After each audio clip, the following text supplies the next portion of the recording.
This is the Horse Radio Network. This is episode 244 of the Stable Scoop Radio Show. Catch a Star. Please support our sponsors as they make this show possible.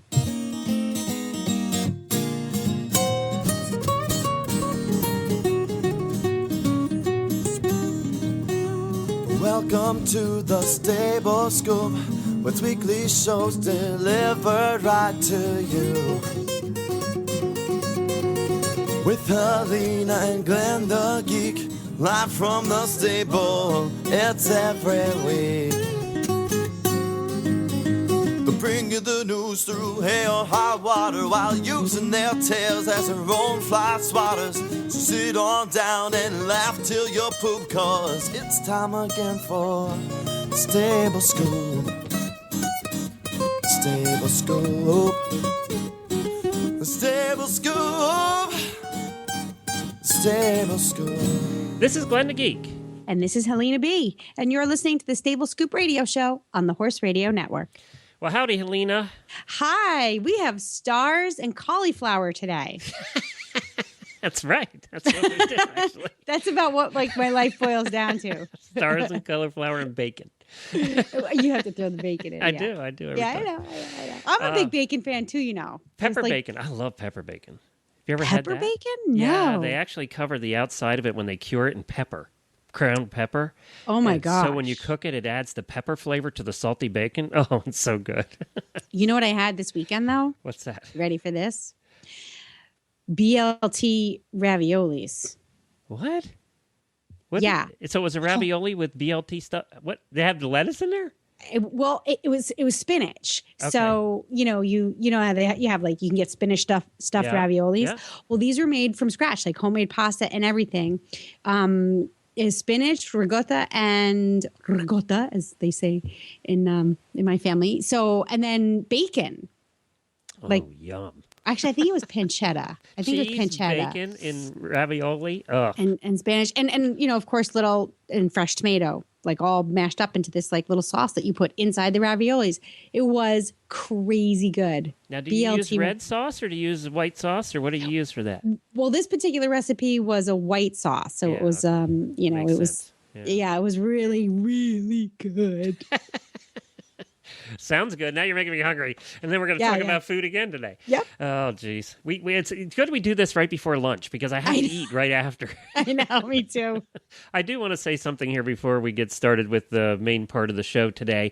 We're recording this on Tuesday, the 16th, earlier in the week than it comes out. And it's the day after, the horrific events that happened in Boston yesterday. And I know that you live up that way. We both have lived near Boston.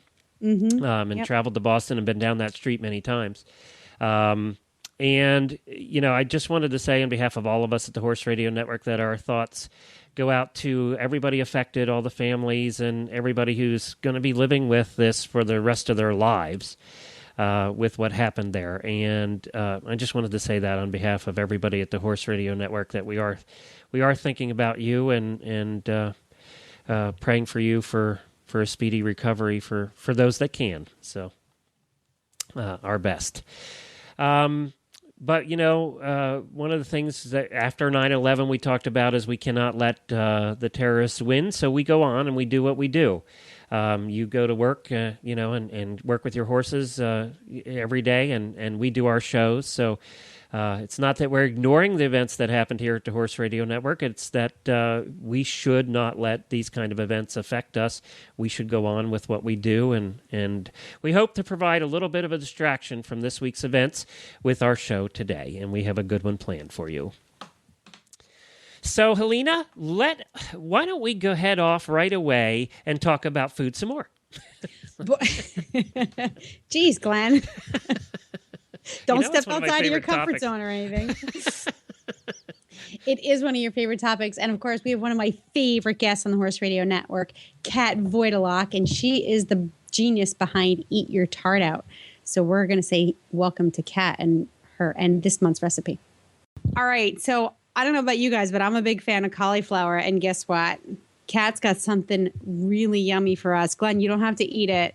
That's good. But I want to hear all about I think I might actually be able to make this. So Welcome, Kat. I'm so glad to have you back. Tell me how to make this awesome, yummy cauliflower salad. Well, thank you for having me. It's good to talk to you guys again. This cauliflower salad is one of the easiest things to throw together, and I think it's by far one of the most popular things I ever make for picnics. Now, I understand, Glenn, you don't like cauliflower, which is fine. No, it's too much like a vegetable. Yeah, I don't know. I found that it works so well for like things if you're trying to like cut down on carbs. It's a great way to kind of substitute in for things. But this salad is just one of those things that's just, it's probably not the most healthy thing, but it is so loaded in fiber. It's ridiculous. It's so good. So there's a balance. There's a little zen balance there. Absolutely. But what do you think they would call it? Like, is there like a feng shui for food? You think, you get just that right mixture of like unhealthy with healthy? Well, I know it's called Ayurvedic, and they do things based on kind of what your body needs and your body types, and it's feeding for that kind of health. But I've never heard of like that, balancing the good with the bad to kind of just make it all even. Well, my body needs one of the ingredients in here, that's for sure. What, bacon? Bacon, yes. Bacon, your body. Sorry, Kat, we're going off on a tangent as we usually do. Oh no, I think it's fun, so no worries. But I like, of course, that you would know like that there's something called Ayurvedic foods. I love that about you. All right, go ahead. Do your thing. Sorry. It's cauliflower salad. Let's go. It's 5 ingredients. It's so easy. So as long as you can make bacon, you can make this recipe. So it's super easy. So basically, it's peas, peanuts, cauliflower, bacon, and ranch dressing, a little salt and pepper. But that's it. Like, all you're doing is just throwing the ingredients together, and it makes for a great picnic salad, great side. And it sounds like a weird combination. It looks lovely, but it tastes amazing. Like, you just get all these awesome little flavors, and it's crunchy. It's got a lot of texture. It's just so good. I love it. Now, you're not cooking the cauliflower? This is raw? This is raw, yeah. So it's literally just all you have to do is cook the bacon, cut it into small pieces, and then you throw everything together, and you're done. You don't cook the peas either? Nope. Oh. You thaw them out. So basically, like what I always do, but this time of year, this is why I wanted to feature this recipe, is we're getting into the spring vegetables. And I think fresh peas definitely make this. So you'd have to cook them or steam them really quickly, but they won't take very long. But normally for this recipe, I'll just, if I know I'm going to make it a day ahead, I'll just take a bag of peas out of the freezer. I'll just put it in my refrigerator. By the time I'm ready to throw this recipe together, the peas are already thawed, and I just throw them all into the mix, and you're done. Huh. I like how there's peanuts and bacon together. There's 2 food groups that you can put in anything, right? All right. So see, now you started off with only liking 1, and now you're up to 2. So we're no, I do better. like peanuts. Yeah. You do like peanuts, and you like ranch dressing, right? Yes, I could just do this without the cauliflower. And then no, that would not be very zen. That would not be that would not be food shui-ish. Right. You got to have the cauliflower. We're gonna have to think of a word for that. You could probably, and I'm not a fan of this either, but you could probably do this with broccoli. You probably could. I think it's just the cauliflower actually is just kind of a very muted flavor, so it isn't very overpowering, and I like the crunch of it, whereas I think the broccoli, I think you can play around with it. I just never have because I love this recipe so much, but maybe that's a mission I have to get on, is trying to substitute broccoli. Like, my boyfriend hates peas, so he will never touch this, but I swear if he tried it, he would totally change his mind. So I'm thinking of, swapping that out for corn, and trying something like that. I think Glenn needs to make an aim to try some broccoli and get that in his diet. Yeah, actually, you know what I was thinking? I was thinking take the cauliflower out and put chicken in. It would be really good. Cold chicken? That would be the fiber, good. but that wouldn't be fibrous. It would, but that's proteinish. See, so I'm covering for the fiberish with proteinish. This dish isn't about protein. The peanuts give you your protein. Okay, Kat, it would be good though, wouldn't it? With Stop it! Cold chicken. Don't say it, Really Kat. Don't do it. don't go there. I can't argue. It would be good, but it takes away from the fibrous, delicious salad that you could be having. Geez, you guys are ganging up now. That's all. Girl, make him eat his vegetables. Right. Well, I like that it's easy. I like that it's easy because I am not a good cook because I don't have a lot of patience with complicated recipes. Right. So I really do like that this is something that even I can do. Yeah, that's really, and I mean, even if you said, okay, I am not a cook at all and I can't cook bacon, I'm afraid I'm going to burn the house down, that's when you can buy those packages of pre-cooked bacon, and you're all set. Like, it's the super easiest recipe, I feel, because all you're doing is you're basically taking 5 ingredients, a little salt and pepper, throwing it together, and you're done. Like, that's it. So I think for any one of those people who might be a little self-conscious in the kitchen or have trouble boiling water, this is perfect. Very good. Well, and of course, you can find that recipe for cauliflower or chicken salad at Eat Your Tart Out, eatyourtartout.com. Thank you so much, Kat, for joining us again this month. Well, after this commercial, Helena, we are going to be speaking to someone that I admire so much. I admire her, and I admire her horse. Her name is Caitlin Silman, and she is an eventer, and she has worked with Boyd Martin, one of the top eventers in the world, and his wife, Silva, who's a very, very good international dressage rider. She has worked with them at their Pennsylvania farm for years, I think 6 or 7 years now. So 2 years ago, I think it was 2011, at Memorial Day, there was a fire at True Prospect Farm, which is where Boyd kept his horses and had his operation. And it was his barn that burned. And Caitlin was actually with someone else, 2 other people. They lived on the property. And she was woken up by somebody saying that the barn's on fire, and they went down and helped get some of the horses out. There were many horses that died in that fire. But they helped get some of the horses out, and one of the horses that she helped get out was her own, by Holsteiner mare by the name of Catch a Star. They call her Hoku. I love that. I love Hoku. And we all remember Boyd's horse, that made the news and went on to do great things and, became an international sensation and, the Olympics and all that stuff. But there was also this horse. Now, Boyd's horse had received a good bit of smoke inhalation and had some lung damage. Caitlin's horse, Catch a Star Hoku, had a lot of exterior burns on her body. Over 30% of her body had 2nd and 3rd degree burns. So she obviously took in some smoke too, but the biggest concern that the veterinarians had, was the burns on the outside of her body and whether they were going to heal properly. Well, Caitlin, stuck through this horse's recovery and was there every step of the way. She was there. Boyd, you'll hear her talk about Boyd, I'm sure, and how supportive he was. But she could not have done any more for this horse. And the miraculous thing is that next week she is competing for her first Rolex on Catch a Star. I love that. I know. So that's less than 2 years later. So let's talk to Caitlin about her amazing story and the amazing story of her horse. Well, Caitlin, thank you so much for joining us here on the Stable Scoop Radio Show. We really appreciate it. Thanks for having me. I'm excited to be on. Well, I know that you're less than a week away from heading to Kentucky. Have you headed down there yet, or are you still in Pennsylvania?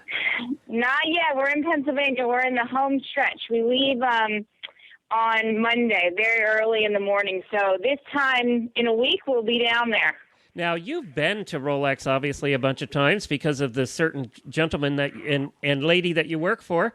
But I have. You have never ridden there, right? No, this is my first time. I'm a rookie. And this is also Hoku's first time, right? It is. So both of us together, the girls, are making their first trip to Kentucky together. Now, you have seen it, and you've obviously helped prepare Boyd's horses for it, and you've done everything that there is to do to get ready to go. How different is it now that you're the one getting ready to go with your horse? It's not too much different because although the horses that I've helped do the fitness on and care for getting ready to go, although they're not mine, since I take care of them, I do feel like they're mine, so I care for them just as much. But it's different when you're going. You sort of, there's only a couple events in the beginning of the season leading up. We ran at Pine Top twice and then Southern Pines and then the Fork. So as you get closer, you just really hope that you have a good go everywhere. And it's different when you're going because, every ride sort of counts. So it's exciting. It's very emotional. You get nervous, you get worried, you get excited, then you're nervous again. But it's really exciting. When you said it was just a few days away, my heart started to race. It started to beat a little bit faster for you. I actually felt that Oh my gosh, it's just a few days It's coming away. up, I know, and everything is so scheduled down to the last minute, the last gallops. You know, there's only a couple dressage rides left. There's only one jump school left. Like, we're really down to the wire now. Does that help, having that kind of structure in your schedule? Does it help you? It does, because we really have a plan, and it doesn't leave you going, oh, should I jump today? Should I do this today? Should I do both? And Boyd is so experienced. I mean, he's had this planned out for months, so he knows exactly what we need to do. He knows exactly how to get the different horses fit. So I feel very safe in his program that I am as ready as I can be. And of course, you're going to be kind of the darling down there this year because of your horse and everything that your horse went through a couple years ago. I bet you could not even imagine when you were in the middle of that, and then the recuperation after that. A few short years later, you would be competing at Rolex with the same horse. It's wild. It's been such a ride with her. And, I mean, even this time last year, I had just done my very first advanced on her at the Forks. So it's been a whirlwind. I mean, last year was really one event at a time. And it's still every event I get through with her is just, it's very special. It's such a good feeling to have her back. And, I mean, everyone was optimistic that I would sit on her again, but they really thought that I'd only be able to trail ride her. I don't think anyone ever thought she'd come back to be headed toward the 4-star or do any sort of eventing again. So she's really special. How far had she come? Sorry, Helena. How far had she come along before the fire? How far along was she? So when the fire happened, I had just finished my first CCI 2-star on her, and we had just been spotted and got her vetted for the Pan Am Games because she was second at Jersey Fresh, so she was at the top of the list at the moment to go to the Pan Ams for the U.S. And then she was in her last week of her holiday from Jersey Fresh when the fire happened. I think I was meant to start hacking her the next day. So I didn't ride her from the show jumping at Jersey Fresh in May of, I guess it's 2011, all the way until the end of January of 2012. So she really had quite a lot of time off because she had been on her holiday from doing the 3-day at Jersey Fresh. The recovery took some time. How long was she off before you actually could start riding her again after the fire? So the fire happened Memorial Day weekend. So what's that? When is that? In mid June? Yeah, end of May. End of May. Yep, End of May. Yep. So she was off basically from the beginning of June, but really it was mid-May because she hadn't been ridden since Jersey Fresh.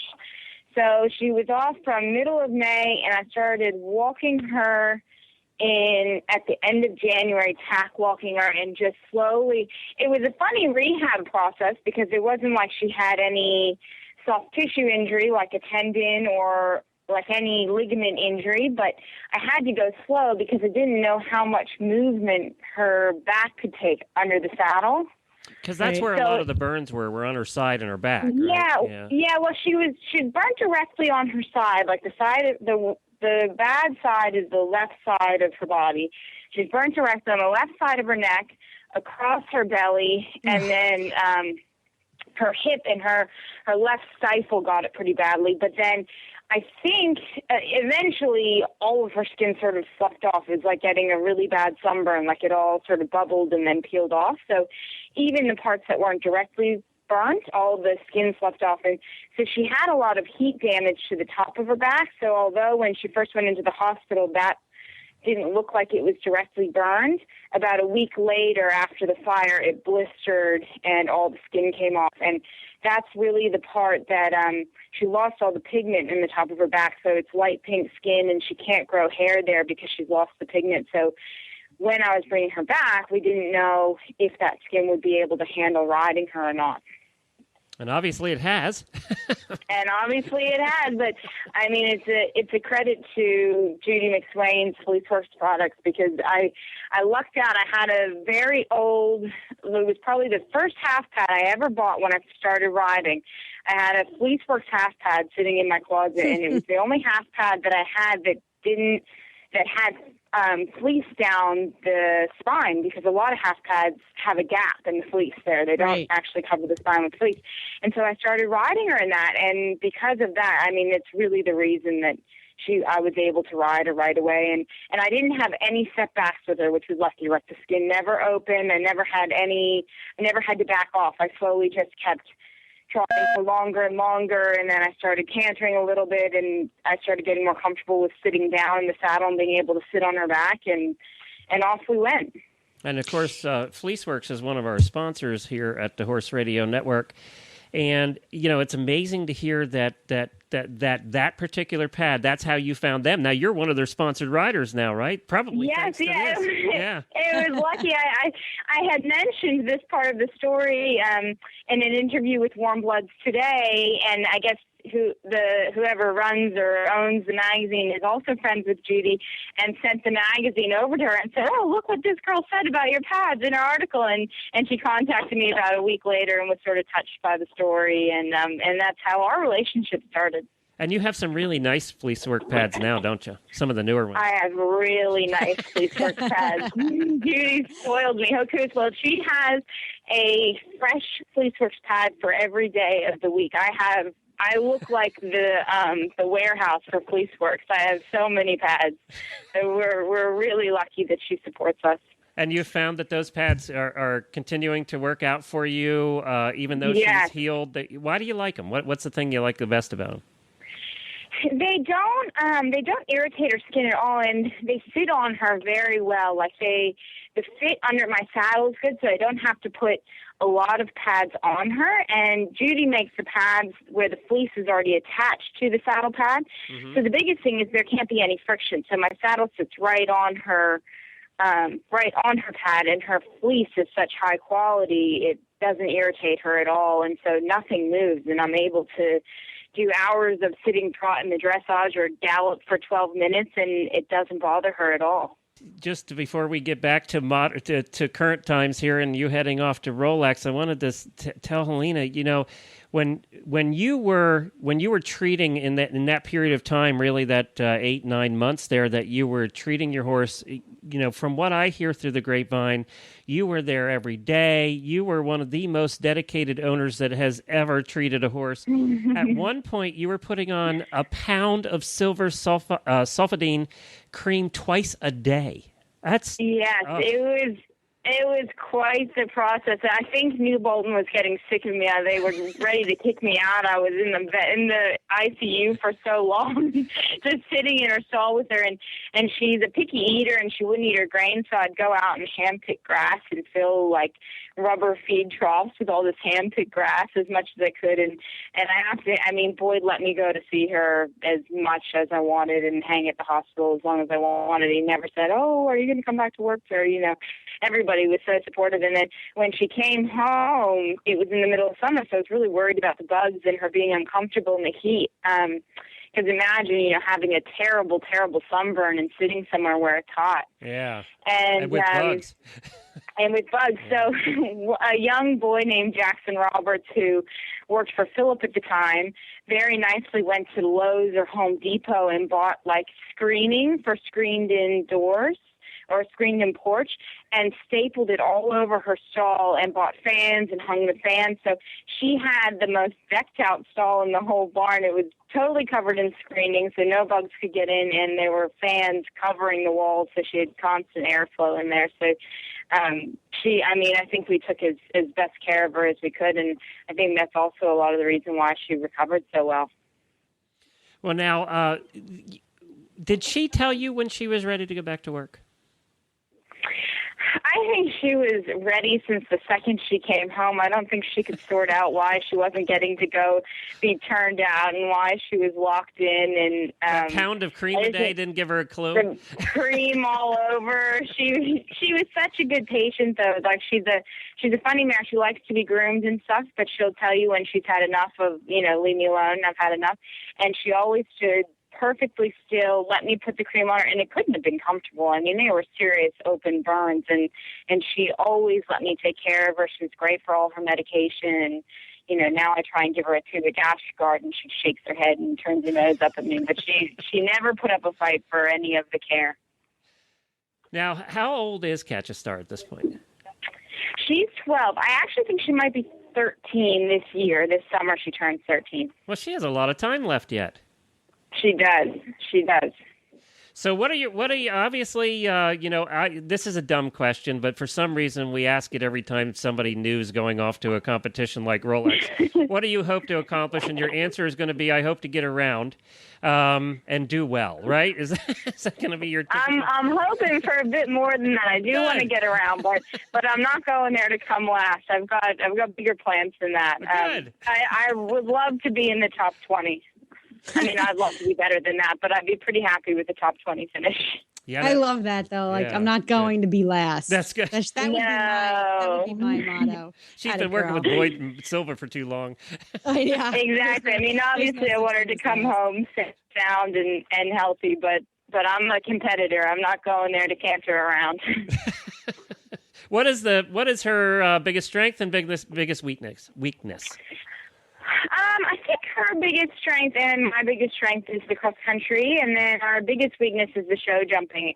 She's a little bit tricky in the show jumping. She's a very careful horse, and she has a little bit of an unorthodox jump. And for some reason, the show jumps, although they fall down, they really seem to worry her. So I have to ride her really accurate to the show jumps, and we sort of both have to be on the same page in the show jumping for it to go well. And the dressage could go really well, or it could be really exciting. I'm not really sure what's going to happen there, but Silva's been helping us quite a bit, and she's done her best. She did her best test to date at the Fork. So hopefully, I mean, we should be in pretty good shape going into the competition. And of course, there's that amazing stadium that you get to ride in. You stood on the side, you sat in the seats before, and now you get to ride in it at the Kentucky. I know. I can't wait. Yeah, that's going to be a lot of fun. Well, we're going to be rooting for you both. Good luck, and we'll check in with you after the competition. Great. I look forward to talking to you guys after. All right. Thank you so much, Caitlin. Thanks, we'll talk to you again Caitlin. soon. You're welcome. Thanks for having me. Well, now it's time for our Tack and Habits segment for this week.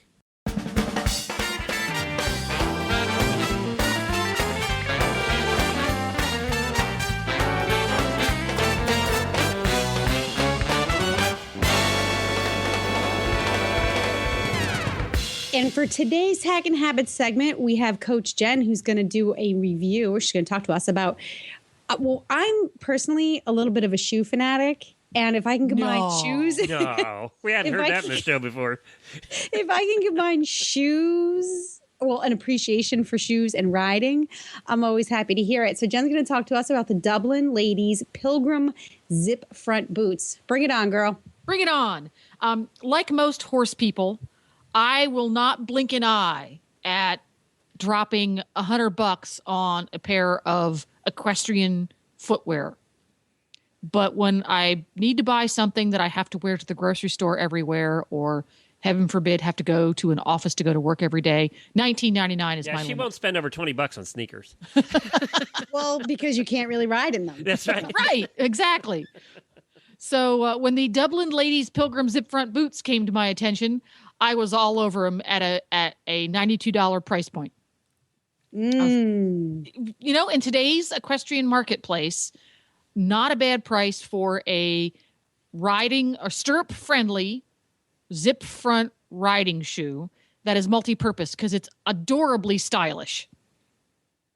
Yeah, it looks like something you could wear to the mall and not have any. Nobody would even say, "Oh, she's wearing riding shoes." Well, the two-tone color makes it kind of fun. I love the toe, like the black toe and the tan upper. It's very rock climbing-esque. Yeah, it almost looks like a hiking shoe. Yeah, it's hip. It's chic. It's chic, and that's all the rage right now. So I can be stylish, because goodness gracious, when I go to the big box store, whatever I buy there ain't stylish, but I can be styling in my horsewear. That's right. The girls at Chasing a Fox would be very proud of you. Thank you. That says something right there. But it's very stirrup friendly. It has a athletic wear or hiking gear kind of a style to it, but is absolutely a riding shoe. The sole is not chunky and heavy, and it's a lightweight shoe overall. And it's got those little, for lack of a better term, stays in the arch, so it's stable when it's in the stirrup iron. Mm-hmm. So it's a stirrup friendly shoe, but it is stylish and fun to wear because, you spend an hour or 3 in the saddle at a time, and then the rest of your time is spent trudging about the barn, going to the feed store, blah, blah, blah, blah, blah, blah, blah. So you don't have to change your shoes. That's a really important point, I think, because even some paddock boots, some boots that are designed for riding and sold through equestrian outlets are not very stirrup friendly. Right. And still more of them, in my opinion, are not walking around friendly, because a lot of the ones that you see coming out right now are a traditional paddock shoe, very English in nature. Mm-hmm. You feel like you're either wearing high heels or platforms. They're really not stable for trudging around the barn, walking through pastures, driving the car.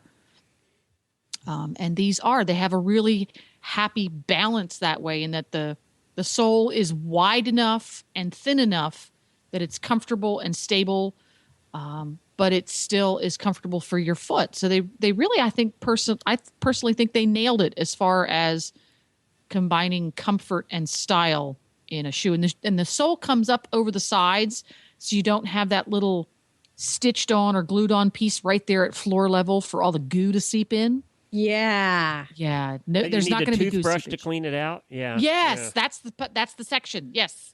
Yeah, I don't want to have to. I don't want to have to manage my boots. I don't want to have to maintain my boots. I have a hard enough time brushing our teeth a couple times a day. I know. I'm the type of I'm the type of person who, when she's cleaning out her barn and sweeping the floor, my horse will come up to see what I'm doing. I'll sweep him. Yes. I'm like, oh, you rolled in the mud here. Let me sweep. And I do. I take my corn broom and I go over him to get the mud off. So I'll take that same broom and do my boots as well. There you go. Well, it's ease of cleaning for the Pilgrim. Yes. Now, this is synthetic and leather, right? It's a sort of a combination of. Yes. Yeah. The tongue, which is also padded comfortably, is a synthetic nylon. The toe cap, which is not a traditional straight across the top toe cap. It's a more modern, useful toe cap, so that, how you use your shoe to shove things out of the way. It'll protect the toe. Those are synthetic, and then the remainder is leather. Now, you know how, Helena, how I can tell whether she likes a shoe or not is after she gets it, and she got these a couple weeks ago, after she gets it, do I see her wearing it? And she basically hasn't taken these off. I made her take them off to go to bed the other day. Hey.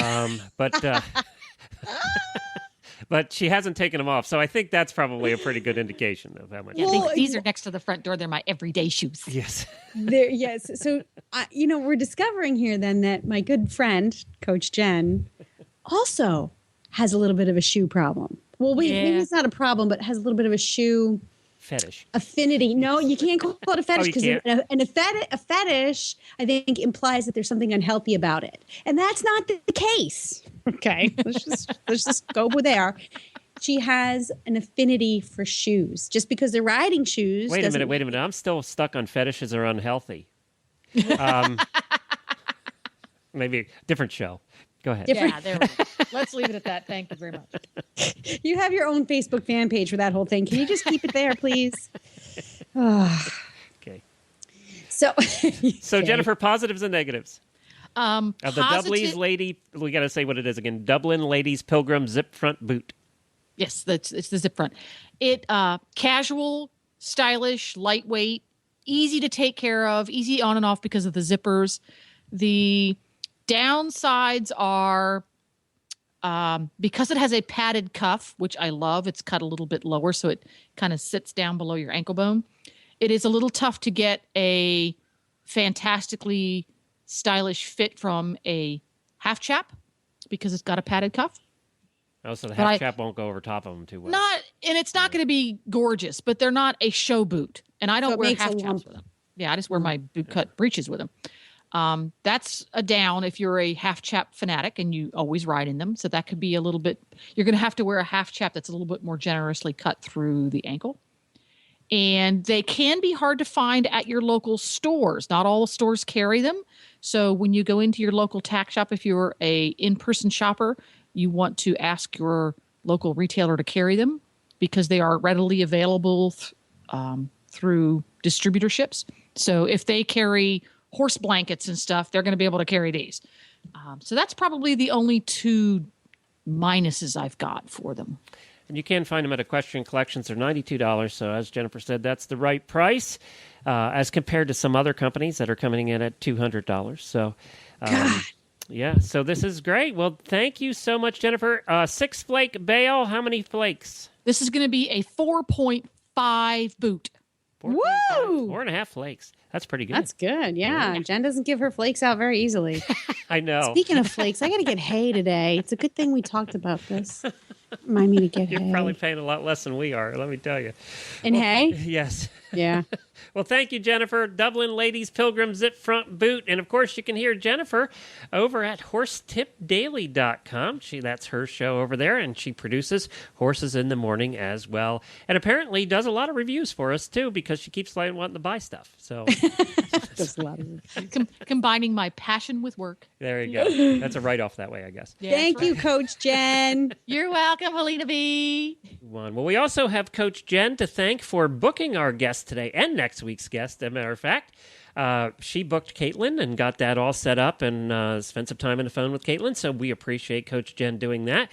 And she also set up our next week's guest, and it's going to be a surprise. We have a big name guest for next week here on the Stable Scoop Show, and we'll talk more about that a little later in the week. You have to follow our Facebook page and get previews. Yeah, Stable Scoop. Find us on Facebook. We're on Facebook. Did you know we're on Facebook? And you have I have a page called Horse Husbands Unite. That's the one you talked about a minute ago. But all they talk about is bacon. No, You don't wanna go there. Apparently, Rick, who helps me, Rick is from Right Lead Equestrian Center down there in Louisiana. He's a Cajun boy that's a good friend of ours, also helps me administer that page. And he's been on a rash lately of showing girls in bikinis with horses. So if you're a guy and you're listening to this show and you like girls in bikinis on horses, then Horse Husbands Unite is the page for you. It elicited some conversation the other day when he had 6 women in bikinis with thongs walking down the beach, trailing with their horses trailing behind. And there were a lot of comments about how uncomfortable it is to ride in thongs. So, so that was a conversation that was. I'll tell you what, Glenn. Why don't you try it sometime, and then we'll have the conversation. Okay. That's the kind of highbrow conversation we have at Horse Husbands Unite. You do a little bit better and are a little bit classier on your other sites, though. We try. Of course, it's Chasing a Fox. What is it? What is that site again? Chasing a Fox. Chasing a Fox. Yes, Chasing a Fox. We're It a little wasn't bit Chasing more... a Fox's tail, right? No, well, it's actually not even depending on where you hunt. It's about fox hunting, but it's actually about fox chasing, which is, it's it could have double meanings. There's a double entendre there. There is a double entendre. There is a double entendre. However, that's all it is. It's very elegant. If you go to Chasing a Fox on Facebook, you will see that there is no talk of bacon and bikinis. You mean there's Well, no maybe we bikinis could that do hunt that. balls? Maybe we could do that next week. There you go. Summer is coming. Well, some fox hunts are at places that have pools. And those fox hunters come back from a hot, sticky day of fox hunting and jump in the pool. They need to have an appropriate bikini. Well, okay. You work on that, okay? Yeah, sure. Yeah, okay. I'll get right on that. Let me get on I got to work on the pool part. Yeah, that's usually the middle Most of us winter. have like barns and stuff. We don't really have pools. Like in the middle of winter, too. Yeah. We just got in our pool the first time this week, so... Yeah, you have a pool. Dude, you live in Florida. You have to have a pool. Yeah, it came with the place, which we were kind of like, we're not huge pool people, but it came with the rental that we're in. And So you are now? Yes. And let me tell you, it's nice. It's nice. Yeah. But the water's still pretty chilly down here. Want to show it? Well, see, we have an ocean. We can't go in our pool yet. No, your water's about 40 degrees, so you're going to have to wait a while. Yeah. Actually, I think it might be more like 60. There's 2 days in August when you can go in your water. No. It's we've moved south. Our days up in Hunt Country in Massachusetts are over. We've moved south. We're in Rhode Island. Oh, okay. Water So there's 3 days in August that you can go in the water. You're fresh. No more bacon for you. Thank you, everybody, for joining us. Stablescoop.com. You can find all the information. And don't forget, you can have the show automatically downloaded to your iPhone, your iPod, your MP3 player. If you just do it through iTunes, search for Stable Scoop Radio Show. It gives you something to listen to while you're mucking. That's right. That's right. And that's it. Talk to you again next week, Alina. Yes, until then, happy scooping.